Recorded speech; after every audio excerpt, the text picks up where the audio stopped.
Duncan McNabb here, 16th of November 2024, and a story today that has been dubbed the real-life Wolf Creek, and I think that's a fairly accurate description. The location isn't Wolf Creek, of course, it's a place called Spear Creek in outback Queensland. The story dates back to 1978 and an appalling triple murder.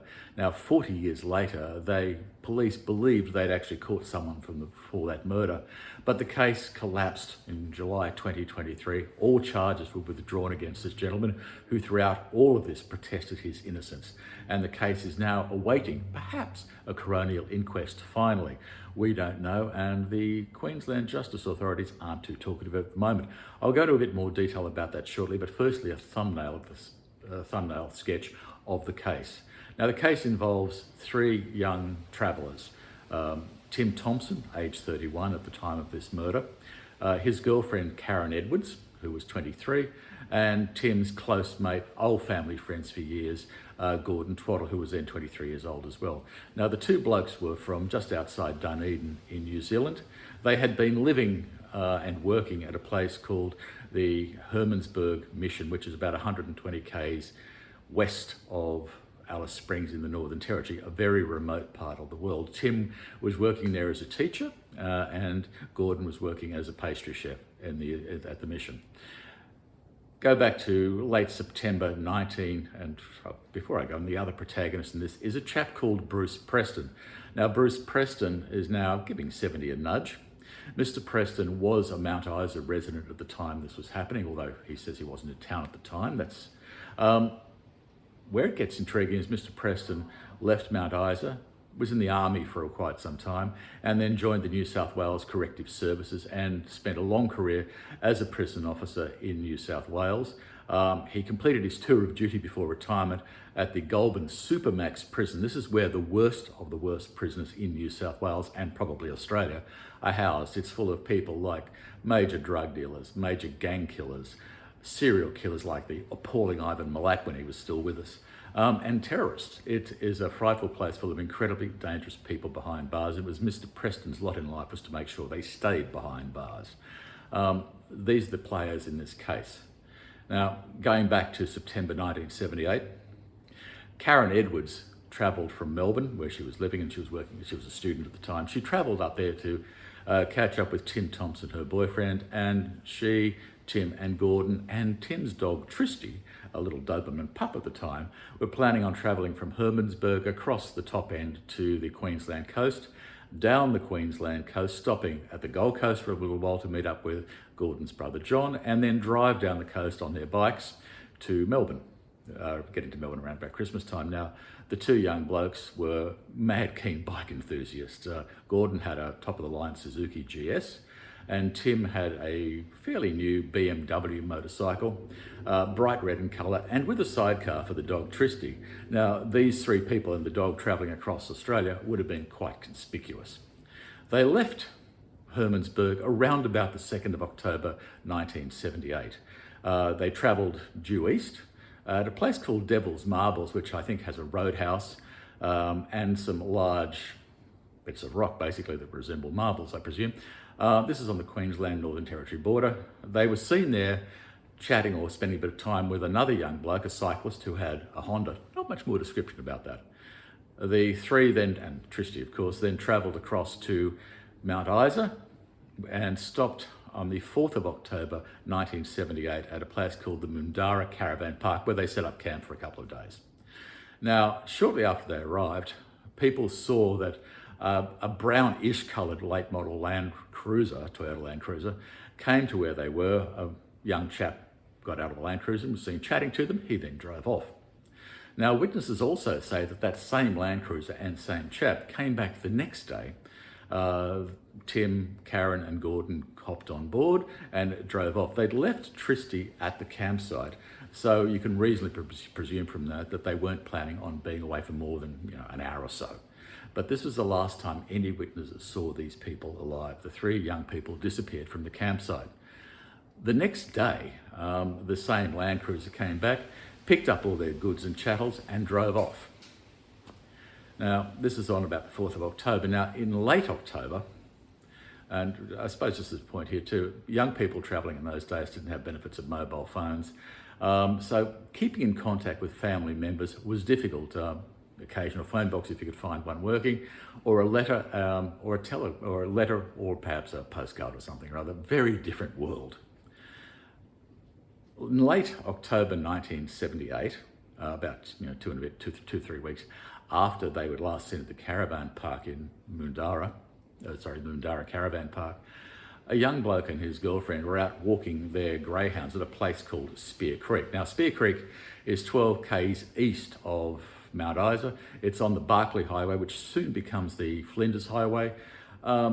Somewhat infamous part of the world, but it's been referred to as the Highway of Death because of all the strange incidents that have happened up there over the last generation or two. Deaths, disappearances, mysteries, murders, so on and so forth. It's a very bleak, not terribly compelling part of the world. You wouldn't race to visit it. Anyway, the young couple are walking their greyhounds. The greyhounds become agitated, so they go to investigate what was causing that agitation. And in the scrub just off the roadside, they see a piece of tin leaning against a tree. They investigate and make the horrific discovery of a human body badly decomposed under that piece of tin. They raise the alarm. Next morning, bright and early, the police are out scouring the crime scene to see what else they can find. Police, and I presume this is what I hope would be the case back then, the police are quite methodical. You start close in on the crime scene and you walk out incrementally with various police searching for every skerrick of information you can find. Well, 100 metres out from where they found that first body, they found two more bodies, similarly badly decomposed, just where they laid in deep grass. Now, it was obvious that their killer had no desire to cover them up, just left them there. What the police also found later was the method of death was execution style, a .22 caliber bullet to the head.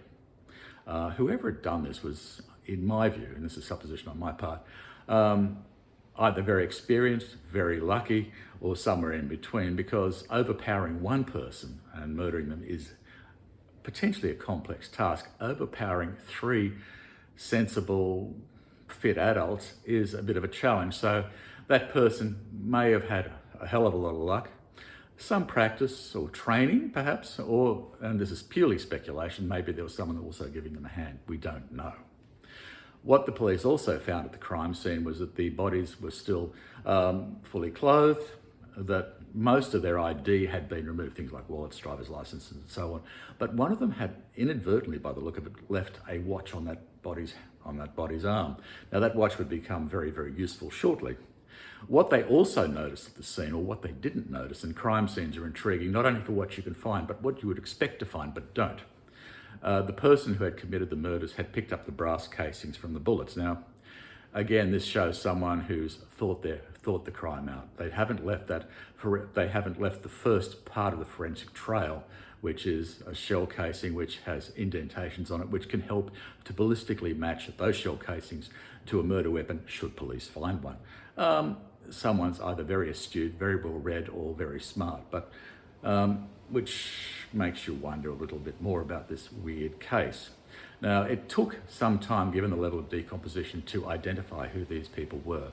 The watch assisted initially. It was a jeweller in Melbourne responding to a national inquiry on all the newspapers, came forward and said that he'd repaired that watch a little bit beforehand. That led investigators to Karen Edwards. Dental records helped identify all the three of them.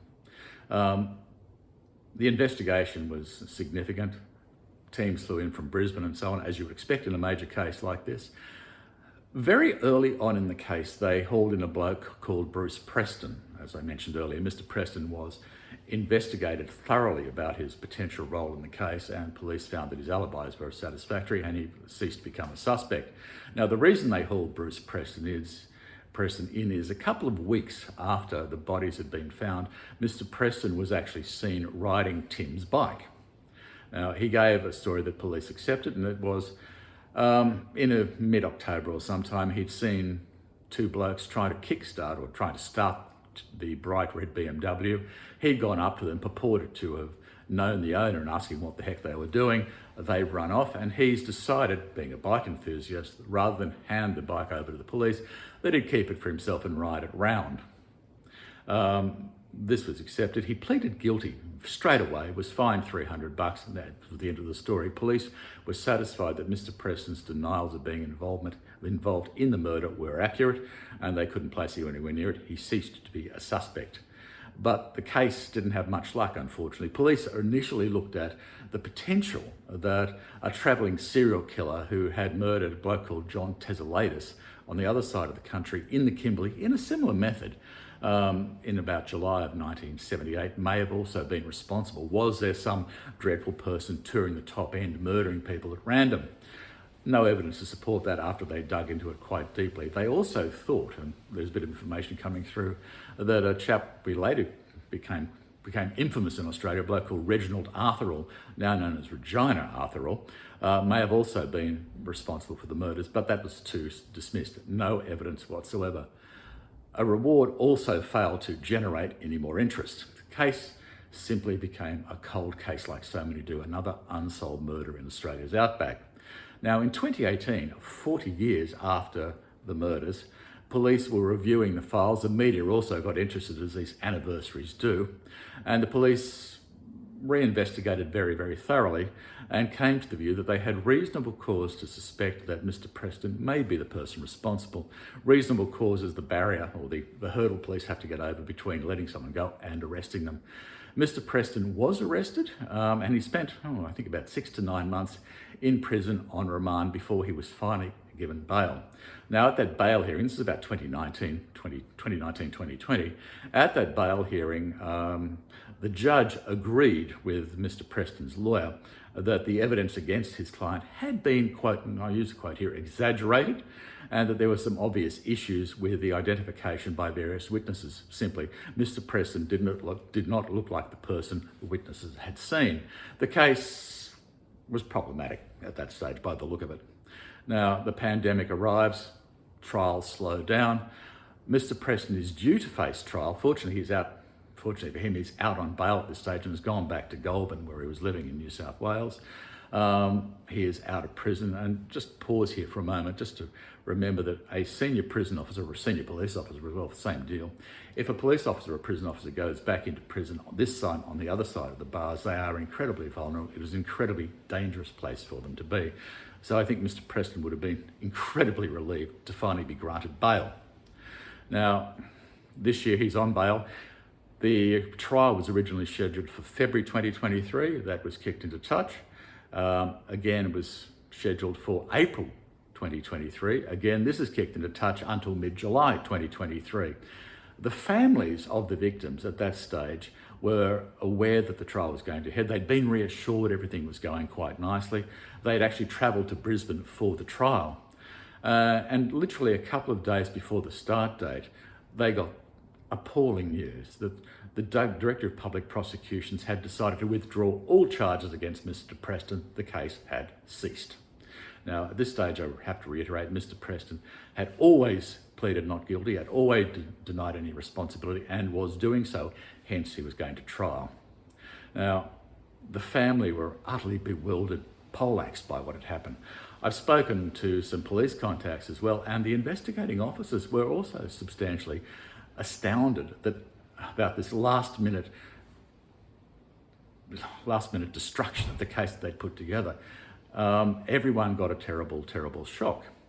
As I said, the families were left utterly bewildered, not knowing what the hell was going on. They'd been reassured, and then all of a sudden gone. 40 years of hope of some finality in this case, completely dashed. And for Mr. Preston's case too, equally, I would have, not equally as challenging, but challenging for him as well. His retirement had 4-year chunks sliced out of it. It cost him a lot of money for legal representation. And now all of a sudden, everyone is in limbo.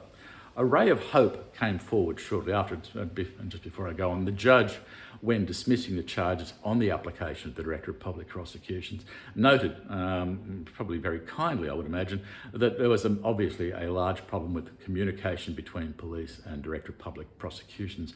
That may go down as the understatement of the year so far. Notwithstanding all this, the Coroner in October 2023 offered some degree of hope by saying that the Coroner's office would review all the files and decide whether or not they would have another inquest. This would be an opportunity to bring all the evidence the police had found forward, and Mr. Preston to also bring any evidence he wished to bring forward, and also for his counsel to test the evidence brought forward by the cops. Not the finality people would look for, really wanted, but at least an opportunity to hear what had happened, what had gone wrong with this trial, what the police investigation had found and not found. A terrific opportunity for the families to at least get some grips on what was going on. Now, and this is where it gets incredibly frustrating yet again, a year later, and we're actually 13 months later, I've been in contact with the Queensland authorities, and at this stage there is still no yes or no about an inquest. When last I spoke to them, they said they were still reviewing the files. Now, fair enough, there's probably a hell of a lot to go through, but I've done a lot of criminal work, both as in prosecutions, a lot of criminal defence, and also a lot of work putting these things together for television and for books. 13 months is a heck of a long time to take to go through a case and decide what you want to do with it. The families don't know what's happening. Mr. Preston still is unaware, I believe, of what's happening as well. We just don't know. 13 months, it's just not good enough. This matter needs to have some degree of finality for everyone involved. The families, Mr. Preston, and also the public. We need to know what has happened, what went right, what went wrong, what can be done to fix this. Because at the moment, the murder of Tim Thompson, Gordon Twaddle, and Karen Edwards has gone back to being an unsolved murder case. It's sitting on the shelf with a lot of others, and that's just not good enough. Thank you.